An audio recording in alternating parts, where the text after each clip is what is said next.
Hello and welcome to Teletour. My name is Igor. I'm a tour guide for Normandy Tour and I will present you today the Eiffel Tower in Paris, France. The Eiffel Tower was finished in 1889 to mark the symbolic 200 years anniversary of the French Revolution, and also at a symbolic date which was for the International Exhibition of 1889. This was just 17 years after France had lost the Franco-Prussian War, in which it would lose also the eastern territories and very prosperous ones of the Alsace-Lorraine. So it was a way to mark for the world that France was still there and counting, and that French companies and French industry was still very important. Gustave Eiffel, the builder of the Eiffel Tower with the Eiffel company, was the best example of French technology and French industry. Gustave Eiffel company was building bridges, towers and roads all over the world for the last 30 years. Gustave Eiffel made the tower when he was 53 years old. The tower was built in just 2 years, 2 months and 5 days, on time for Bastille Day 1889. No worker got injured or died during the project, even though many of them complained of the height, of the cold, of difficult and long hours working on the project. Everything went fine. Gustave Eiffel really did not want to have any union, so in order to prevent unions, he would raise the pay of the workers, give them some more time off sometimes, and everything went fine this way. The tower is built at a symbolic height of 1,000 feet. It was at that time the tallest building in the world until 1936 and the Chrysler building. This height was really symbolic. It was tried to be achieved by many engineers, and all the buildings which were trying to go so high collapsed before. So this architecture was the only one which could reach such a height. And the use of iron, that was really the material of that time, because at that time railroads were being built all over France and the world. So it was really to set the example that this is the time of iron, of steel, of industry. The Eiffel Tower is actually built just by the Seine River. The pillars are standing on damp earth on the Seine River. And in order for the tower to stand there, because it is over 7,000 tons, the pillars by the Seine are put over strong surface, but Gustave Eiffel had to dig very deep and to put below these pillars watertight metal dams into the damp earth. And that's how these pillars could stay there, because he wanted to have this tower on this location facing the Champ de Mars. The Champ de Mars was actually, before the tower, a big lawn in front of the French military school, where French officers trained shooting, riding, running, everything. And it was not really used much. It was the last large lawn available in Paris. So that's why this location around the Champ de Mars in the 16th arrondissement was chosen for the international exhibition. And all around the tower there were at that time buildings for the international exhibition, presenting the best of France technology and arts at that time. Gustave Eiffel actually financed most of the project. It was not paid by the French budget, but it was paid for 80% by Eiffel company itself. Gustave Eiffel said, okay, I can pay for most of it as long as the French state gives me the permission to run the building as I want for 20 years. He knew that it would become a great touristic attraction, and that's what it was, because on the first year, in 1890, he made 2 million US dollars. That's the equivalent of 10 million today. That's quite a lot with selling tickets. On just the first year, he had to use 7 tons of paper to print these tickets. 7 tons of paper just to print the tickets. There was an elevator, of course, to go to the second floor. At the beginning, it was not possible to go all the way to the top. The top was reserved for him and his friends. That was like a VIP room. It was a place where Gustave Eiffel and his friends, people like Thomas Edison, Graham Bell, presidents of the world and important people, would meet and talk about technology, about social affairs. Voilà. And also they experimented telephone and telegram. Because you should know that the tower was not supposed to stay forever. It was supposed to be dismantled after just 20 years.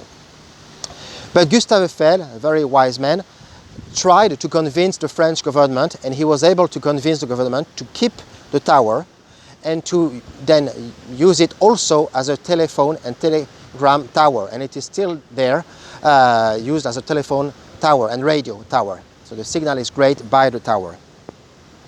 But the workers working on the project in 1880, for the 2 years, 2 months and 5 days, were supposed to come back 20 years or so later to put everything down. Unfortunately, or unfortunately for some people, they did not do it. Unfortunately, because you should know that at the time when it was built, the tower was almost hated by Parisians and by important people. They would call it the lampstand, the Iron Lady, the ugly tower. Very, very, very few people liked the tower at that time. Claude Monet, the founder of the Impressionist movement, who was always avant-garde, considered the tower as a fantastic project, and he was maybe the only one to meet Gustave Eiffel and to tell him, go forward, do it. The other one which really liked it was Victor Hugo. Victor Hugo was also very different from most people. So Victor Hugo and Claude Monet were supporting Gustave Eiffel. Most of the locals around the tower were also against it. The locals living around the tower were quite wealthy people, because this arrondissement, this district of Paris, the 16th, is very wealthy and affluent.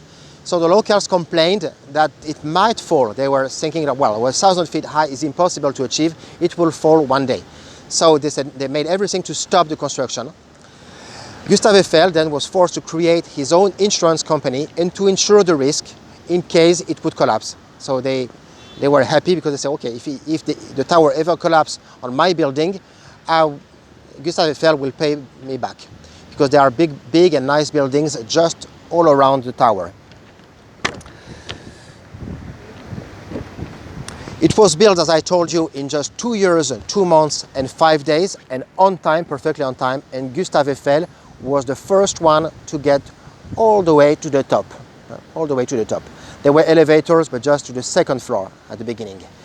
Another person wanted to go all the way to the top, but not a good guy at that time, Adolf Hitler.